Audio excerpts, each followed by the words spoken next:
តម្លៃមាសបានធ្លាក់ចុះលើសពី 1% ដោយសារប្រាក់ដុល្លារខ្លាំងនិងការរំពឹងថាអត្រាការប្រាក់នឹងមិនកាត់បន្ថយ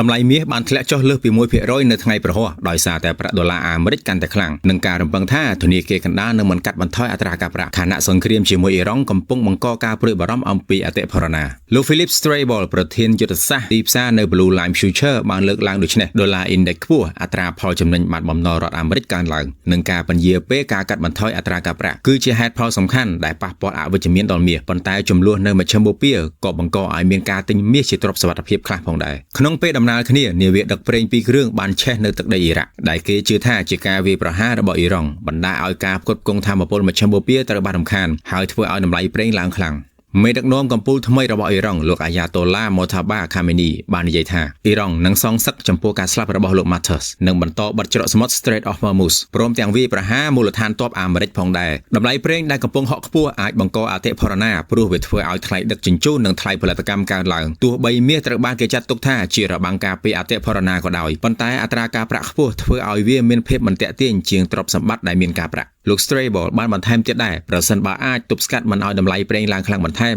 មាសអាចមានទិសដៅល្អតែទោះជាយ៉ាងណាក៏ដោយកត្តាដែលគាំទ្រតម្លៃមាសរួមមានការទិញមាសពីធនាគារកណ្ដាលនិងលំហូរទុនចូលមាស ETF ដែលនៅតែវិជ្ជមានពេញមួយឆ្នាំជាជាក់ស្ដែងធនាគារកណ្ដាលប្រទេសឆេកបានទិញមាសលើកដំបូងបំផុតចាប់តាំងពីឆ្នាំ 2000 កាលពីខែកុម្ភៈទុនបម្រុងមាសបានកើនឡើងដល់ $1,108 លានពី$42 លាននៅខែមករាស្មើនឹង 2.2% នៃទុនបម្រុងសរុបបូករួមទាំងប្រទេសចិនបានទិញមាសស្តុកទុក16ខែជាប់ៗគ្នាដែរ